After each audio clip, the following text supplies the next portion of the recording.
Now, for years, our zoos have been undergoing a transformation. Not only has the variety of animals we can now see grown beyond all recognition, the work involved in conserving them in their natural habitat has risen at an equally fast rate. Bristol Zoo now operates at almost a dozen projects around the world. One of them can be found in Cameroon. As part of its 175th anniversary celebrations this year, our reporter Richard Payne was given exclusive access to their work. His report contains images that some of you may find upsetting.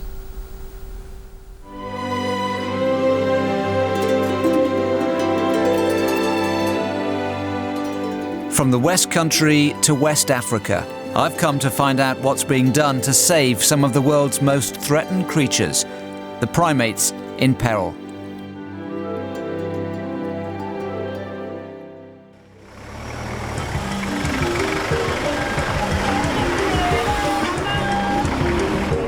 Three and a half thousand miles due south of the southwest of England, Cameroon is a world away from the one we know.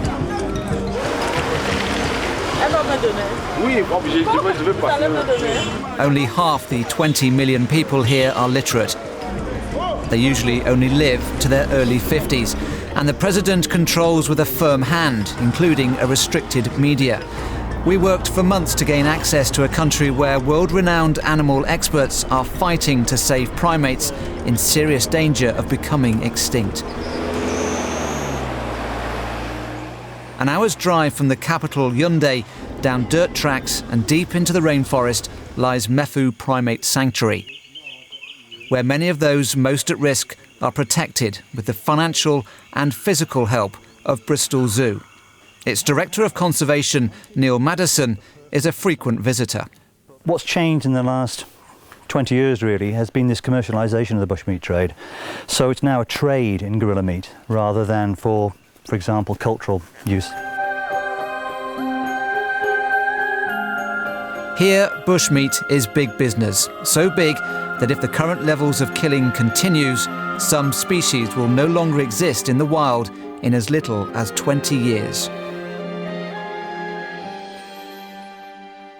So these gorillas are some of the primates you've been helping? Yeah, I mean, this is a fairly classic story of the bushmeat trade. The ones we have here are all orphans. They will have been left as not worth it for the meat. Their parents and the rest of their group would have been killed, and they would have been taken for pets, right, and confiscated either by some of the game guards or perhaps some of our local guys and brought to the sanctuary. They must turn up in a terrible state. Some obviously don't make it. Yeah, gorillas are particularly sensitive. They suffer shock, stress, and sometimes they literally just shut up shop and say, no, don't want to do this anymore, and they don't make it here. These are incredibly important animals because they're critically endangered in the wild. Being hard about this, what difference is it going to make if these gorillas are on this planet in 20 years' time or not? When you're talking about responsible, it's man's behaviour that's wiping out some of these species. I just don't think we can afford to make that decision on behalf of our children. I mean, you know, I've got kids. I want them to grow up with a world with gorillas in it and chimps. The world's a far better place with these guys in.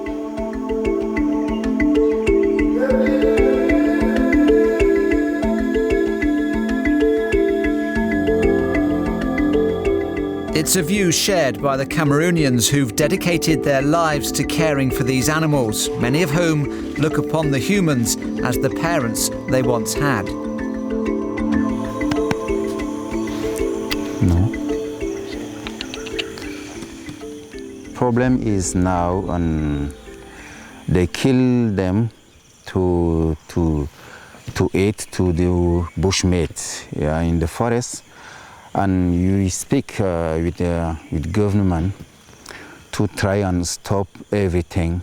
Tell them do not kill the gorillas.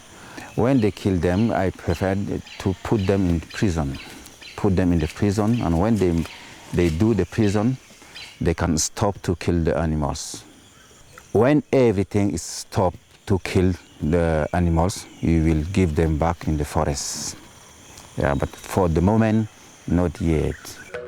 Wake up institutions, environmental groups, NGOs, wake up everybody around the world, yeah. It's time we talk about conservation. we can... Others are spreading the conservation word in a different way. Victor Brown, our driver and guide for the trip, has put his message to music, a message some here are beginning to heed. But for the zoo and its partners, including the charity Ape Action Africa, the work is long and hard. They need to prove that trades such as tourism can provide more profitable alternatives. That new thinking, though, is a long way off, as I was soon to discover. Well, on our way back to the city, we've passed a sign for Mefu Primate Sanctuary, and look what we found. Bushmeat. Not this time primate, but porcupine. The man who's selling it for about £10, that's a lot of money in Cameroon, says he hunted it himself. He does accept there is illegal bushmeat trade, but he says he has to feed his family and look after himself. And that's the big problem the people campaigning against bushmeat here face on a daily basis. This man says it's easy to get bushmeat, hunting it with dogs and machetes. Whatever he brings to the roadside, I'm told, sells quickly, porcupine or primate. And while that appetite for bushmeat remains, this animal and many more need this sanctuary and the support of a zoo in the southwest of England more than ever before. Richard Payne in Cameroon for the West Country Tonight. Oh, absolutely amazing eyes, not Richard the monkey. Our special series continues tomorrow when Richard reports on a day in the life of the Primate Sanctuary. The work begins at first light with animal experts from the southwest working hand in hand with the people of Cameroon.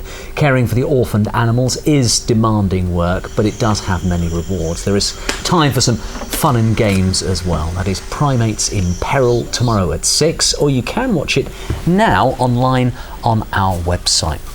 Gorgeous pictures.